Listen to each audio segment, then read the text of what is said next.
கர்த்தருடைய பரிசுத்த நாமம் மகிமைப்படுவதாக. இந்த அருமையான நாளிலும் ஷான் மினிஸ்ட்ரி சார்பிலே கிருபை நேரம் நிகழ்ச்சிக்கு உங்களை வரவேற்பதிலே நான் மிக்க மகிழ்ச்சி அடைகிறேன்.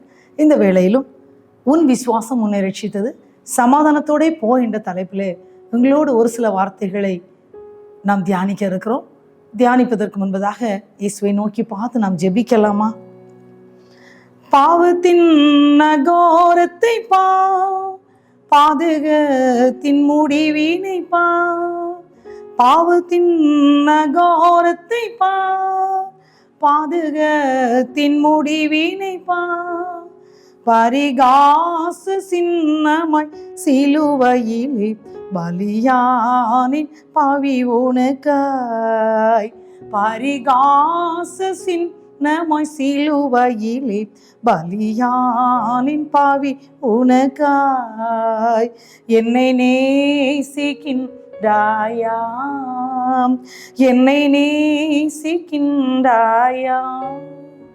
கல்வாரி காட்சியை கண்ட பின்னும் நெசியாமல் இருப்பாயாம்.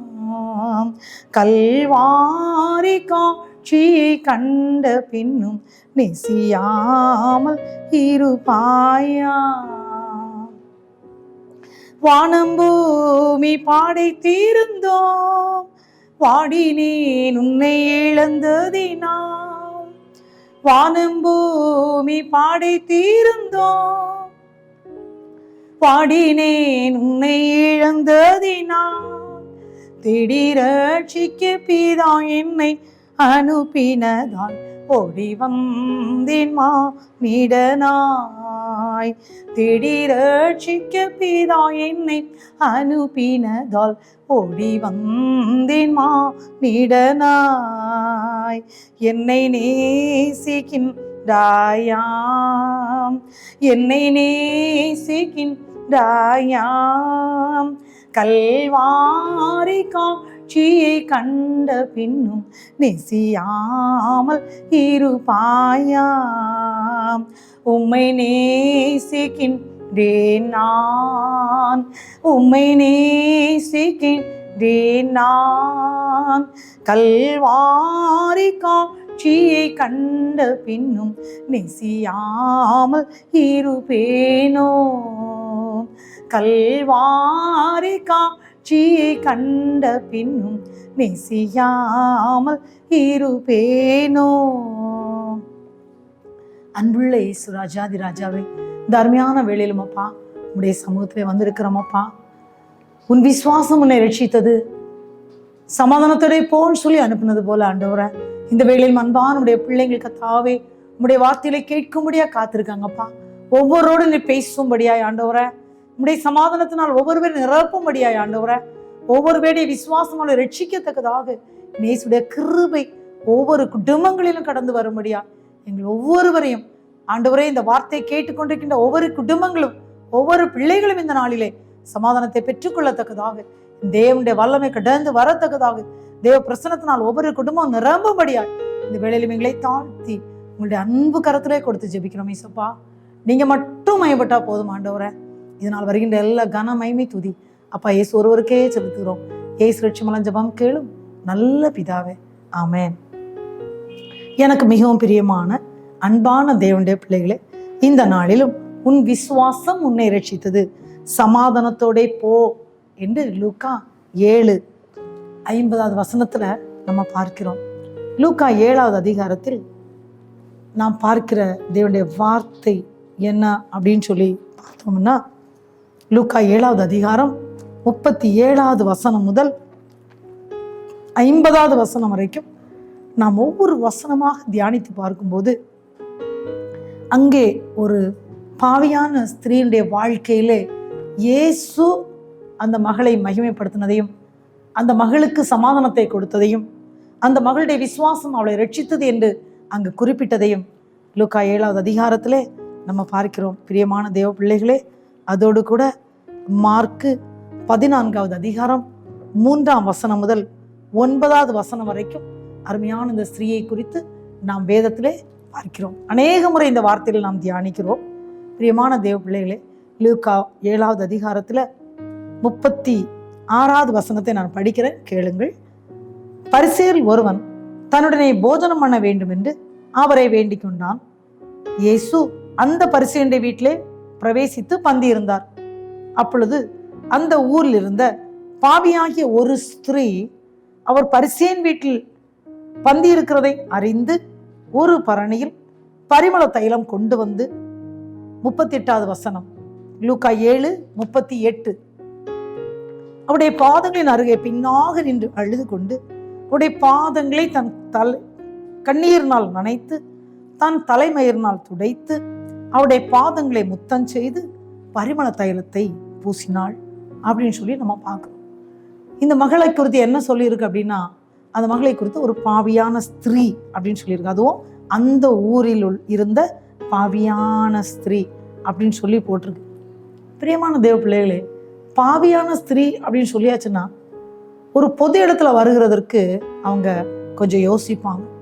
ஆனால் இந்த மகளுடைய வாழ்க்கை பார்த்தீங்கன்னா, அவங்க பாவியான ஸ்திரீன்னு இங்கே குறிப்பிட்டிருக்கு அப்படின்னு அந்த மகள் தன்னுடைய வாழ்க்கையில் எவ்வளவு கவலை, எவ்வளவு வேதனை இருந்திருக்கும். அவங்க எந்த பகுதியிலையும் ஆட்களுக்கு முன்னாக வரவே முடியாது. வந்தாச்சுன்னா ஒவ்வொருத்தரும் ஒவ்வொரு விதமாக அந்த மகளை குறித்து பேசுவாங்க. அதனால இவங்க வீட்டுக்குள்ளேயே அடங்கி ஒடுங்கி கண்ணீரோடு இருந்துட்டு இருந்திருப்பாங்க. ஆனால் இந்த வேளையில் இந்த அம்மா இயேசுவை பார்க்க வர்றாங்க. பரிசேயனுடைய வீட்டில் இயேசு இருக்காரு, எப்படி ஆகிலும் இயேசுவை பார்க்கணும் அப்படின்னு சொல்லி அவங்க வர்றாங்க. இயேசுவை குறித்து அவங்க கேள்விப்பட்டிருப்பாங்க. ஏன்னா இயேசு போகிற இடமெல்லாம் வியாதியஸ்களை கொண்டு வைக்கிறாங்க. குருடர், முடவர், சப்பானிகள், இன்னும் பற்பல வியாதியினால் கஷ்டப்படுறவங்களெல்லாம் கொண்டு வைக்கிறாங்க. இயேசு சொஸ்தம் பண்றாரு, சுகத்தை கொடுக்குறான்னு நம்ம பார்க்குறோம்.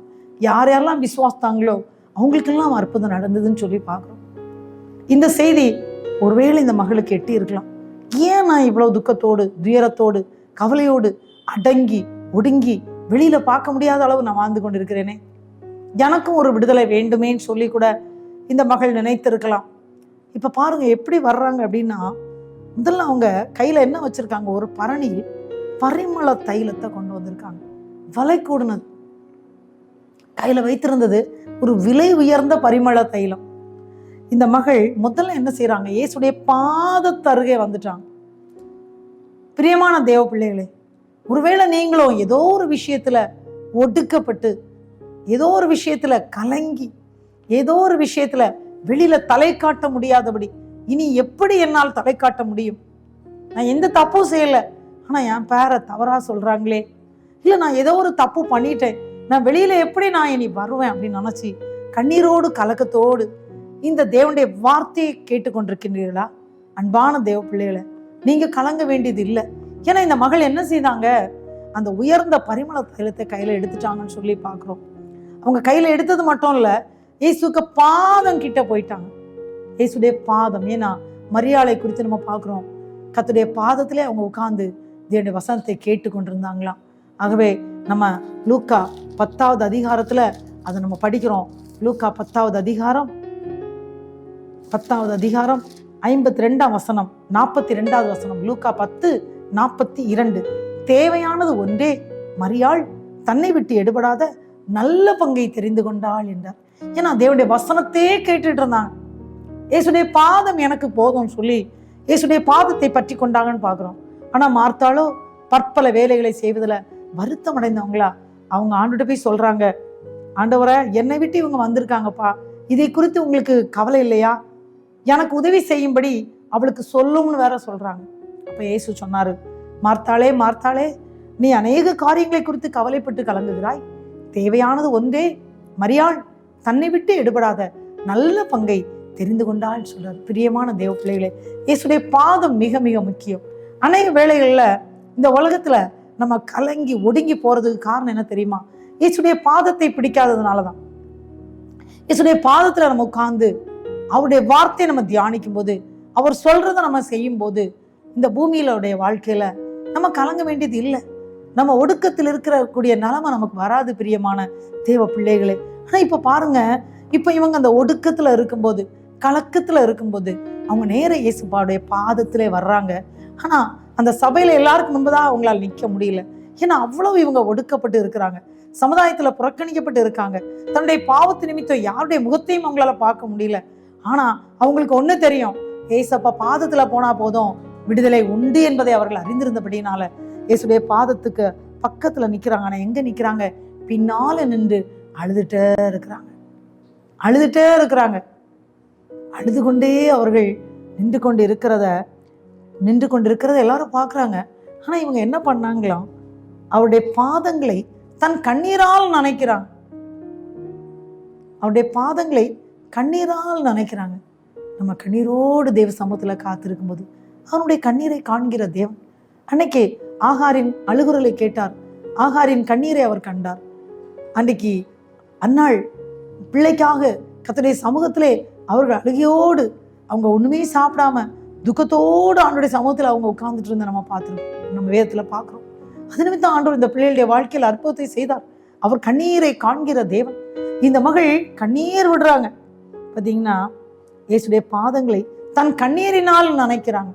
முதல்ல இயேசுடைய பாதத்துக்கு பக்கத்துல வந்துட்டாங்க, ரெண்டாவது கண்ணீர்னால் நினைக்கிறாங்க. பிரியமான தேவ பிள்ளைகளே, ஒருவேளை நீங்களும் இந்த நாள்ல இயேசு பாதத்துல உட்கார்ந்து கண்ணீரோடு இருக்கிறீங்களா? உங்களுக்கு இன்றைக்கு தேவன் விடுதலையை கொடுக்கிறார். இந்த நாளிலே ஆண்டுடைய இரக்கம் உங்களை சூழ்ந்து கொள்கிறது. இந்த நாளிலே இயேசுடைய விடுதலை உங்களை சந்திக்கிறது. பிரியமான தேவ பிள்ளைகளே, கலங்காதிருங்க, துக்கப்பட வேண்டாம், நீங்கள் விசாரிக்கப்படவும் வேண்டாம். இன்றைய ரட்சணிய நாள், இன்றைய அற்புதம் உங்களுடைய வாழ்க்கையில இயேசு செய்கிறார். பிரியமான தேவ பிள்ளைகளே, கலங்க வேண்டாம். இங்க என்ன நடந்துன்னு பார்த்தீங்களா? தன்னுடைய கண்ணீரினால் இயேசுடைய பாதங்களை நினைக்கிறாங்க. அடுத்து என்ன செய்யறாங்க? தன்னுடைய தலைமயிரினால் அதை துடைக்கிறாங்க. இன்னைக்கு பெண்களை பொறுத்தவரையில முடி நீளமா வளர்க்கணும், நிறைய முடி இருக்கணும்னு எல்லா பெண்களும் விரும்புவாங்க. ஆனா அந்த முடிய வேற எதுக்குமே யூஸ் பண்ண மாட்டாங்க. ஆனா இந்த அம்மா பார்த்தீங்களா, அந்த முடியை எடுத்து அவங்க ஆண்டுடைய பாதத்துல அழுது கண்ணீர்னால் நினைக்கிறாங்க. பார்த்தீங்களா, அந்த முடியை எடுத்து துடைக்கிறாங்க. எவ்வளோ ஒரு தியாகம் இல்லை? எவ்வளோ ஒரு தியாகம்! பிரியமான தேவ பிள்ளைகளே, நம்மிடத்திலும் தேவன் எதிர்பார்க்கிறது இப்படிப்பட்ட ஒரு தியாக உள்ளம்தான். ஒருவேளை அழுது ஒடுங்கி போனீங்களா? துக்கத்தோடு இருக்கிறீங்களா? ஆனா இயேசுடைய பாதத்துல வரும்போது கண்ணீர்னால் நினைத்து தேவ சமூகத்துல அழுது கதறி ஜெபிக்கும் பொழுது நம்மளுடைய ஜெபத்தை ஆண்டவர் கேட்கிறார், உங்களுடைய ஜெபத்தை தேவன் கேட்கிறார். அதோடு கூட அந்த கண்ணீரை தன்னுடைய தலைமயிரால் துடைக்கிறார். அநேகர் சொல்லுவாங்க, எனக்கு நேரம் இல்லை, ஏசப்பா கிட்ட போய் ஜெபிக்கிறதுக்கு நேரம் இல்லை, அவனுடைய வார்த்தையை தியானிக்க நேரம் இல்லை, ஏசப்பாவுக்காக எதுவும் செய்ய எனக்கு நேரமும் இல்லை. அது மட்டும் இல்லை, நான் இன்னைக்கு ஒடுங்கி போயிருக்கேன், எல்லாராலும் தள்ளப்பட்டு இருக்கேன், நான் கலங்கி போயிருக்கிறேன், யாருடைய முகத்தை பார்ப்பதற்கும் எனக்கு அருகதை இல்லைன்னு சொல்லி இன்னைக்கு அநேகர் கண்ணீரோடு இருக்கிறத நம்ம பார்க்கிறோம். ஒருவேளை நீங்க அதே மாதிரி ஒரு நிலைமையில கண்ணீரோடு, யாரும் என்னால பார்க்க முடியாது, என்னை குறித்து தவறா சொல்லிட்டாங்க, நான் எப்படி இந்த உலகத்துல நீ ஜீவிக்க முடியும், என்னால எப்படி வாழ முடியும் என்று துக்கத்தோடு இருக்கிறீங்களா? பிரியமான தேவ பிள்ளைகளே, இயேசு இன்றைக்கு உங்களை தேற்றுகிறார். இயேசு உங்களுக்கு இன்று சமாதானத்தை கொடுக்கிறார். அது மாத்திரம் இல்ல, நான்காவது அவங்க ஒரு காரியம் செய்தாங்க. என்ன செய்தாங்க? இயேசுடைய பாதங்களை முத்தம் செய்தாங்க. ஐந்தாவது பரிமள தைலத்தை பூசினார்கள். எவ்வளவு பெரிய பாக்கியம் பாருங்க! கையில அந்த பரிமள தைலத்தோடு அவங்க வந்தாங்க. முதல்ல இயேசுடைய பாதத்தருகே வந்தாங்க. அடுத்து என்ன செய்தாங்க? அவர்கள் நின்று அழுது கொண்டிருந்தாங்க. ரெண்டாவது பாதங்களை அவங்களுடைய கண்ணீர்னால் நனைத்தாங்க. மூன்றாவது அவங்களுடைய தலைமயிரினால் அதை தொடைத்தாங்க. நான்காவது அந்த பாதங்களை முத்தம் செய்தாங்க. ஐந்தாவது பரிமள தைலத்தை பூசினார்கள். பிரியமான தேவ பிள்ளைகளை, ஒருவேளை இதே சூழ்நிலையில வேதனையோடு இருக்கீங்களா? ஏசப்பா கிட்ட நீங்க வந்துட்டீங்களா? கலங்காதீங்க. ஏசப்பா பாதத்துக்கிட்ட நீங்க வந்தாலே போதும்.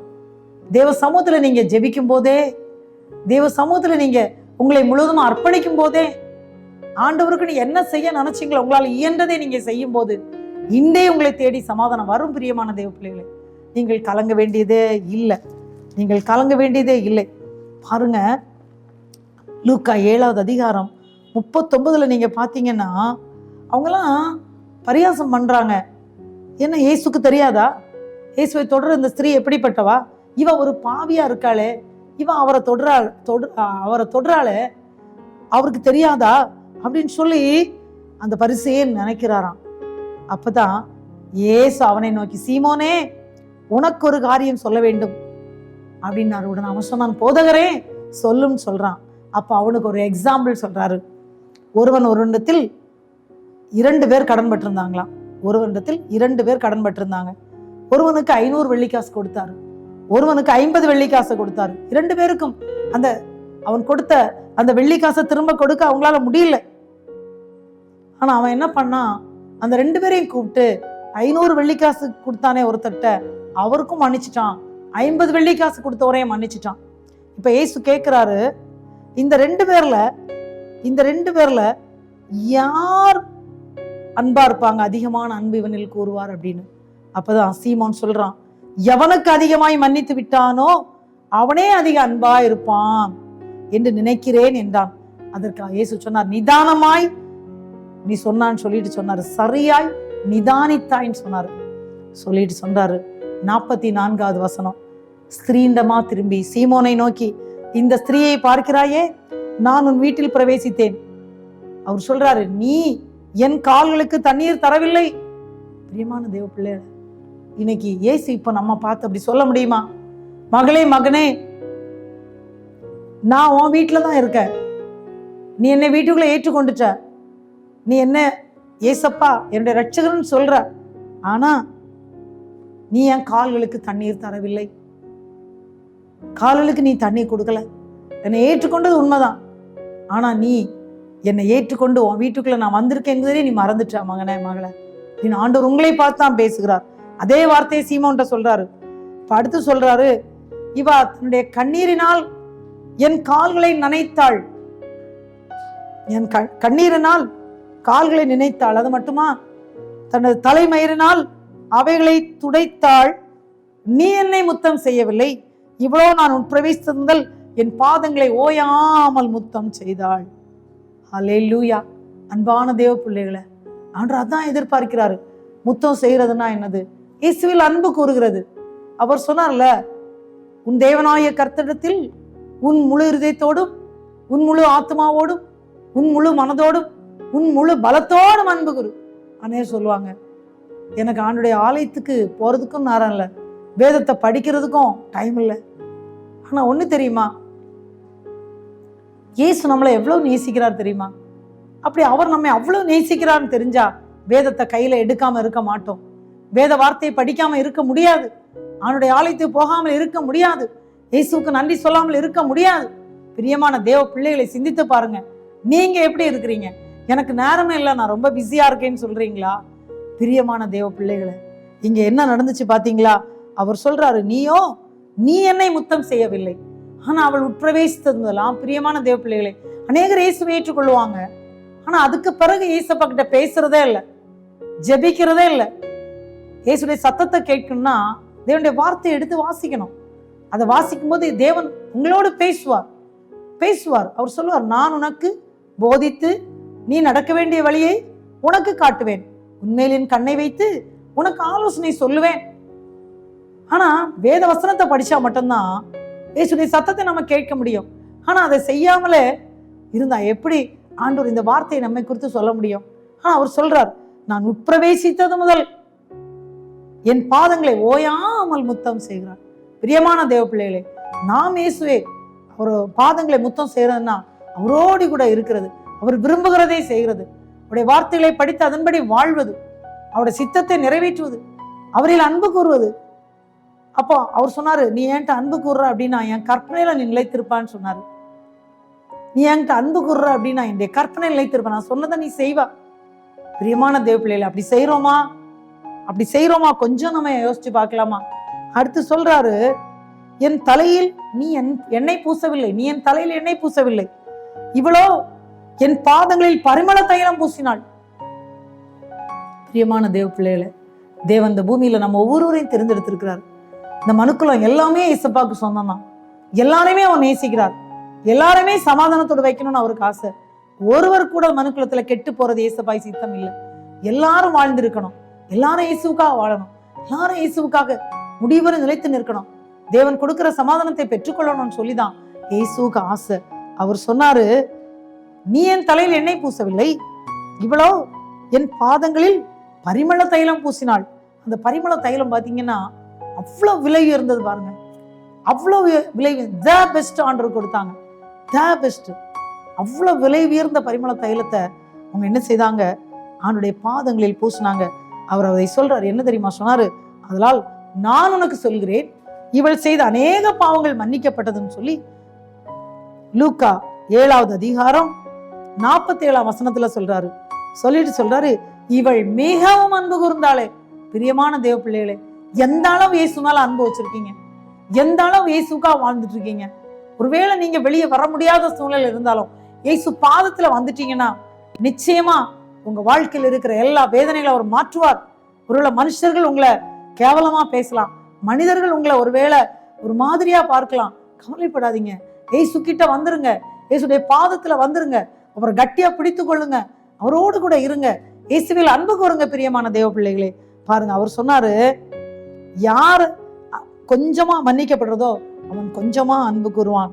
ஆனா இவள் செய்த அநேக பாவங்கள் மன்னிக்கப்பட்டது. பிரியமான தேவ பிள்ளைகளே, நம்ம இயேசு கிட்ட வரும்போது நமக்கும் தெரியாமலே நம்முடைய பாவங்களை இயேசு மன்னித்து நம்முடைய பரிசுத்த பிள்ளைகளாக மாற்றி, பாருங்க, எல்லார்கிட்டையும் சொல்றாரு, இவள் மிகவும் அன்பு கூர்ந்தாளே. பிரியமான தேவ பிள்ளைகளே, நீங்க இயேசு கிட்ட எப்படி அன்பு கூறுறீங்க? இயேசுக்கு மேல எவ்வளவு அன்பு வச்சிருக்கீங்க? அவர் நம்ம அப்பாங்க. நம்ம பிள்ளைங்க நம்ம அப்பா அம்மாவை பார்க்கலன்னா இருக்க முடியாதுல்ல. ஒரு நாள் அப்பா பார்க்கலன்னா பிள்ளைங்க என்ன சொல்லுவாங்க? அம்மா வீட்டில் ஒரு நாள் இல்லைன்னா நம்ம பிள்ளைங்கள் எவ்வளவு கவலைப்படுவாங்க, வேதனைப்படுவாங்க. ஆனா இயேசு நம்ம அப்பா. ஆனா இயேசப்பா கிட்ட அந்த அன்பை நம்ம செலுத்துறோமா? கொஞ்சம் யோசிச்சு பார்க்கலாமா?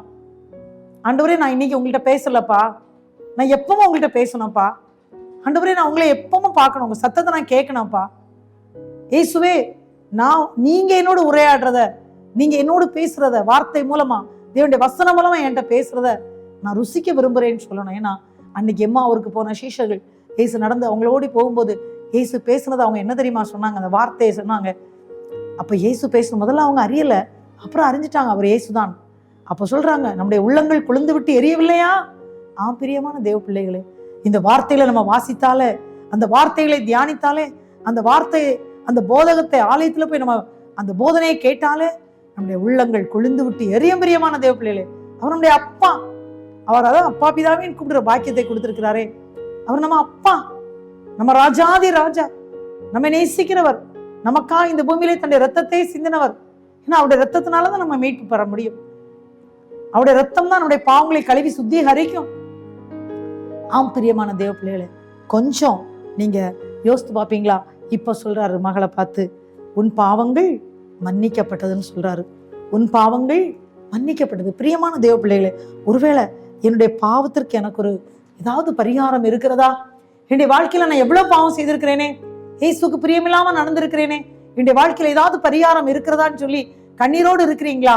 இயேசுடைய பாதம் மட்டும் போதுங்க. இயேசுடைய பாதத்துல போனாலே போதும், அவரை பற்றி கொண்டாலே போதும். இயேசு உங்களுடைய பாவங்களை மன்னிக்கிறதற்கு அவர் போதுமானவராக இருக்கிறார். பாவங்களை மன்னித்து நம்முடைய வாழ்க்கையிலே பரலோகராஜ்யத்தின் ஆனந்தத்தை தருவதற்கு அவர் போதுமானவராக இருக்கிறார். ஏன்னா இதே பகுதியை நம்ம மார்க்கு 14ஆம் அதிகாரத்துல நீங்க படிச்சு பார்த்தீங்கன்னா, 14ஆம் அதிகாரத்துல 2ஆம் வசனம் 3ஆம் வசனம் முதல் நம்ம பார்க்கிறோம். பெத்தானியாவிலே குஷ்டரோயா இருந்த சீமோன் வீட்டிலே போஜன பந்தி இருக்கையில் ஒரு ஸ்திரீ விலையேற பெற்ற நளதம் என்னும் உத்தம தைலம் உள்ள வெள்ளைக்கல் பரணியை கொண்டு வந்து அதை உடைத்து அந்த தைலத்தை அவர் சிரசின் மேல் ஊற்றினாள். அவர் சிரசின் மேல் ஊற்றினாள். பாருங்க, அதே சீமோன் தான். அவங்கெல்லாம் விசனம் அடைகிறாங்க. அவங்க எல்லாம் சிலர் விசனம் அடைந்து இந்த தைலத்தை இப்படி வீணாய் செலவழிப்பானேன் அப்படின்னு சொல்றாங்க, முறுமுறுத்தார்கள். இன்னைக்கு பிரியமான தேவ பிள்ளைகளை, ஒருவேளை நீங்க இயேசுவை பற்றி கொண்டு தேவ சமூகத்துல போகும்போது நீங்க நிறைய கிரயம் செலுத்த வேண்டியதா இருக்கும், நிறைய தியாகம் பண்ண வேண்டியதா இருக்கும். ஒருவேளை உங்களுடைய சொந்த நேரத்தை நீங்க எடுத்துக்கொள்ள வேண்டியது வரும். ஒருவேளை செலவு பண்ண வேண்டியதாக வரலாம். ஒருவேளை உங்களை பார்த்து அநேகர் பரிகசிக்கலாம். எதுக்கு இவ்வளவு செலவு பண்றீங்க? எதுக்காக நீங்க இவ்வளவு தியாகம் எடுக்கிறீங்க? எதுக்காக நீங்க அப்படி போய் இயேசுவை மட்டும் பிடிச்சிட்டே இருக்கிறீங்கன்னு கேட்கலாம். ஆனா பிரியமான தேவ பிள்ளைகளை, கவலைப்படாதீங்க, கலங்காதீங்க, இயேசுடைய பாதத்தை பிடித்துக் கொள்ளுங்கள். ஏன்னா இந்த வார்த்தையில என்ன இருக்குன்னு பாத்தீங்கன்னா, மார்க் 14ஆம் அதிகாரம் 6ஆம் வசனத்துல இயேசு அவங்கள பார்த்து சொல்றாங்க, அவளை விட்டு விடுங்கள், ஏன் அவளை தொந்தரவுப்படுத்துகிறீர்கள்? என்னிடத்தில் நற்கிரியை செய்திருக்கிறார். பிரியமான தேவ பிள்ளைகளே, ஒருவேளை உங்களுக்கு விரோதமாக யாராவது முறுமுறுக்கிறாங்களா, தொந்தரவு பண்ணிட்டே இருக்காங்களா, நீங்க கலங்காதீங்க, நீங்க ஒண்ணுமே பேசாதீங்க. ஏன்னா இயேசுவே அடிக்கப்படும்படி கொண்டு போகும்போது தன்னுடைய வாயை திறவாதிருந்த ஆட்டை போல அடிக்கப்படும்படி கொண்டு போகப்படுகிற ஆட்டை போல தமது வாயை திறவாதிருந்தார், ஒண்ணுமே பேசல. ஆனா இன்னைக்கு அவர் வானோர் பூதலத்தோர் பூமியின் கீழானுடைய எல்லா முழங்காலும் முடங்க முடியாது எல்லா நாமத்திற்கும் மேலான நாமத்தை கொடுத்தாரு. இதா கொடுத்தாரு, இயேசுவை நமக்கு கொடுத்தாரு. அவர் நமக்காக மரித்தார், நமக்காக தன்னுடைய ரத்தத்தை சிந்தினாரு. இயேசுதான் நமக்கு எல்லாமே பிரியமானவள. அவர் சொல்றாரு பாத்தீங்களா, இவளை ஏன் தொந்தரவு செய்கிறீர்கள்? யாராவது தொந்தரவு செய்யறாங்களா? நம்ம போக வேண்டியது இயேசுடைய பாதத்துல மட்டும். ஆண்டவர் கேட்பாருங்க, ஏன் தொந்தரவு செய்றீங்க என் மகனை மகளை? உங்களுக்காக அவர் பரிதபிக்கிறது மட்டும் இல்ல, உங்களுக்காக அவர் கேட்பார். ஏன் என் பிள்ளைகளை தொந்தரவு பண்றீங்க கேட்டாரு. அது மட்டுமா, அவர் என்ன சொன்னார் தெரியுமா? என்னிடத்தில் நற்கிரியை செய்திருக்கிறாள். நீங்க அப்படி தியாகம் பண்ணி அன்றைய சமூகத்துல வரும்போது ஆண்டவர் சொல்றாரு, என்னுடைய மகன் என்னுடைய மகள் நற்கிரியை செய்திருக்கிறாள் சொல்றாரு. நற்கிரியை செய்திருக்கிறான் உங்களை பார்த்து சொல்லுவார். நீங்க தியாகத்தோடு, ஆமா தியாகத்தோடு தேவ சமூகத்துல வந்துட்டீங்கன்னு வச்சுக்கோங்க, இயேசுடைய பாதத்துல வந்தா மட்டும் போதும். இந்த மகள் அதைத்தான் செய்தாங்க. அது மட்டும் இல்லைங்க, அவர் சொன்னாரு 8வது வசனம், மார்க் 14:8வது வசனம், இவள் தன்னால் இயன்றதை செய்தாள். நான் அடக்கம் பண்ணப்படுவதற்கு எத்தனமாக என் சரீரத்தில் தைலம் பூச முந்தி கொண்டாள். பிரியமான தேவ பிள்ளைகளே, கொஞ்சம் யோசிச்சு பாருங்க. ஏன்னா இயேசு பூமியில வாழ்ந்த அந்த கடைசி நிமிஷம் 33 வருஷம் பாருங்க, யாருக்குமே கிடைக்காத பாக்கியம் அந்த மகளுக்கு கிடைத்தது. யாருக்குமே கிடைக்காத ஒரு பாக்கியம். அவர் சொன்னாரு, நீங்க எனக்கு பாருங்க என் சரீரத்தில் தைலம் பூச முந்தி கொண்டாள் சொல்லி. அவர் சீமோனுடைய வீட்டுல பந்தி இருந்த போது லூக்கா 7ஆம் அதிகாரத்துல சொன்னார்ல, நீ என்னை முத்தம் செய்யவில்லை, நீ என் கால்களுக்கு தண்ணீர் தரவில்லை. பாத்தீங்களா எவ்வளவு அழகா அவனை பார்த்து கேட்கிறாரு, சீமோனை பார்த்து கேட்கிறாரு. இன்றைக்கு அதே கேள்விதான் நம்மை பார்த்து கேட்கிறார். ஆனா இந்த ஸ்திரீ வந்த நேரத்துல இருந்து அவள் இன்றைய பாதத்தை ஓயாமல் முத்தம் செய்தாள் மட்டும் இல்ல, இவர் தன்னால் இயன்றதை செய்தாள், நற்கிரியை செய்தாள்ன்றாரு. பிரியமான தேவ பிள்ளைகளே, இன்றைக்கு உங்களை பார்த்து தேவன் அப்படி சொல்ல முடியுமா? ஒருவேளை இதுவரைக்கும் நீங்க அர்ப்பணிக்கலனா இப்ப அர்ப்பணிப்பீங்களா? அது மட்டும் இல்ல, இன்னொன்னு சொன்னார் பாத்தீங்களா, என்னுடைய சரீரத்தில் தைலம் பூச முந்தி கொண்டாள். எவ்வளவு பெரிய பாக்கியம் இல்ல அப்பாவுடைய சரீரம். ஏன்னா அவர் ராஜாதி ராஜா, இனி நியாயாதிபதி அவர் வரப்போறாரு, அவர் தான் நியாயம் தீர்க்க போறாரு, ராஜாதி ராஜாவா வரப்போறாரு. இப்போ கிருபையின் காலத்துல வைக்கப்பட்டிருக்கிறோம். நம்ம எல்லாருக்கும் இலவசமான ரட்சிப்பை தர்றாரு. எபேசியர் 2:8 இருக்குல்ல, கிருபையினாலே விசுவாசத்தை கொண்டு ரட்சிக்கப்பட்டீர்கள், இது உங்களால் உண்டானது அல்ல, இது தேவனுடைய ஈவு. பிரியமான தேவ பிள்ளைகளே, இலவசமா ரட்சிப்பை தரும்படி இயேசு காத்து கொண்டே இருக்கிறார். அவர் இன்னொரு வார்த்தை என்ன சொன்னார் தெரியுமா? 9வது வசனம், மார்க் 14:9, இந்த சுவிசேஷம் உலகத்தில் எங்கெங்கே பிரசங்கிக்கப்படுமோ அங்கங்கே இவளை நினைப்பதற்காக இவள் செய்ததும் சொல்லப்படும் என்று மெய்யாகவே உங்களுக்கு சொல்லுகிறேன்னு சொன்னார். பிரியமான தேவ பிள்ளைகளே, நாம் இயேசுவை நோக்கி பார்த்து நாம ஜெபிக்கலாமா? எப்படி அந்த ஸ்திரீ, பாவியான ஸ்திரீ இயேசு கிட்ட போனாங்களோ, இயேசு அற்புதத்தை செய்து அவங்க சொன்னாங்க, சமாதானத்தோடே போ, உன் விசுவாசம் உன்னை ரட்சித்ததுன்னு சொல்லி அந்த மகளை அவர் அனுப்பி விட்டார். பிரியமான தேவ பிள்ளைகளே, ஏன்னா நீங்க அந்த லூக்கா 7ஆம் அதிகாரத்துல நீங்க ஃபுல்லா படிச்சு பார்த்தீங்கன்னா, உன் பாவங்கள் உனக்கு மன்னிக்கப்பட்டதுன்னு சொல்லிட்டு 50வது வசனத்துல உன் விசுவாசம் உன்னை ரட்சித்தது, சமாதானத்தோட போன்னு சொன்னாரு. அவ்வளவு விசுவாசம் இயேசுனால. நீங்க இயேசுனால அவ்வளவு விசுவாசம் வச்சிருக்கீங்களா? அவங்க யாருன்னு தெரியுமா? உங்களுக்கு ஆசையா இருக்கும்ல, இந்த பாவியான ஸ்திரீ யாருன்னு கேட்க ஆசைப்படுறீங்களா? யோவான் 11ஆம் அதிகாரம் 1ஆம் வசனம், மரியாளும் அவள் சகோதரியாகிய மார்த்தாளும் இருந்து பெத்தானியா கிராமத்தில் உள்ளவனாகிய லாசரு என்னும் ஒருவன் வியாதிப்பட்டிருந்தான். கர்த்தருக்கு பரிமள தைலம் பூசி தன் தலைமையினால் அவருடைய பாதங்களை துடைத்தவள் அந்த மரியாளே. அவளுடைய சகோதரனாகிய லாசரு வியாதியா இருந்தான். இயேசு போய் லாசருவை உயிரோடு எழுப்பின சம்பவத்தை நாம் படிக்கிறோம். அப்படின்னா அந்த பாவியான ஸ்திரீ யார்? மரியாள். தன்னை விட்டு எடுபடாத நல்ல பங்கை தெரிந்து கொண்டவள் யார்? மரியாள். பிரியமான தேவ பிள்ளைகளே, தேவன் உங்களே அப்படியே மாத்துகிறார். இயேசு சொல்றாரு, என்னுடைய பிள்ளை எனக்காக தியாகம் பண்ணி என்கிட்ட வந்திருக்கிறாங்க, எனக்காக முழுவதுமா அர்ப்பணிச்சிருக்காங்க, தன்னால் இயன்றதை செய்திருக்காங்க, நற்கிரியை செய்திருக்காங்கன்னு சொல்லி உங்களை உலகம் ஃபுல்லா எங்கெல்லாம் சுவிசேஷம் போகுதோ அங்கெல்லாம் சொல்லத்தக்கதாக தேவன் உங்களையும் ஆசீர்வதிக்கிறார். ஜெபிக்கலாமா? எல்லாரும் ஆண்டவர் இயேசுவை நோக்கி பார்த்து ஜெபிக்கலாம். தகப்பனே, உம்மை ஸ்தோத்திரிக்கிறோம். இந்த வேளையிலும் அன்பான உடைய பிள்ளைகள் கண்ணீரோடு உடைய பாதத்துல வந்து அமர்ந்திருக்காங்கப்பா. இந்த வேளையிலும் ஒரு விசை ஆண்டவரை உடைய பிரசன்னம் பிள்ளைகளை ஆண்டவரை நிரப்பும்படியா ஆண்டவர் நீ சொன்னீங்களே, சமாதானத்தோட போ, உன் விசுவாசம் உன்னை ரட்சித்ததுன்னு சொன்னீங்களே. ஒவ்வொருவருடைய விசுவாசம் அன்பான பிள்ளைகளை ரட்சிக்கத்தக்கதாக எப்படி ஆண்டவரே அந்த லாசருடைய சகோதரி அந்த மாதிரி ஆளை நீங்க தெரிந்து கொண்டீங்களப்பா. உங்களுடைய பாத்துல உட்கார்ந்து நல்லவங்க தெரிந்து கொண்டாள் என்று சொன்னீங்களே, உலகெங்கும் இவர்களை குறித்து பேசப்படும் சொன்னீங்களே, என்னில் மிகவும் அன்பு கூர்ந்தால் சொன்னீங்களா ஆண்டவரே, இயன்றதை செய்தாள் என்று சொன்னீங்களா ஆண்டவரே, நற்கிரியை செய்தார்கள் என்று சொன்னீங்களேப்பா. இப்பொழுது யார் யார் கண்ணீரோடு இந்த வார்த்தை கேட்டுக் கொண்டிருக்கிறார்களோ அவர்களுக்கு இந்த வார்த்தை வரட்டும் அப்பா. சமாதானத்தோடு அனுப்புங்க ஆண்டவரே. விசுவாசம் அவரை ரட்சிக்கட்டும் ஆண்டவரே. கண்ணீரை துடைத்தருளும், எல்லா தேவைகளையும் சந்தியும். துதிகனமையுமே அப்பா இயேசுவுக்கு மட்டுமே செலுத்துகிறோம். இயேசு ரட்சகர் ஜெபம் கேளும் நல்ல பிதாவே, ஆமென்.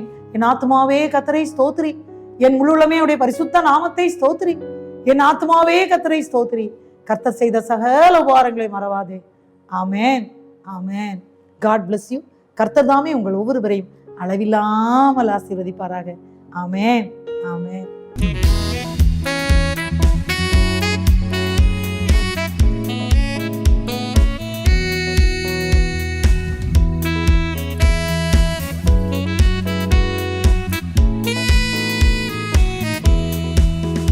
என்னை நேசிக்கின்றாயா?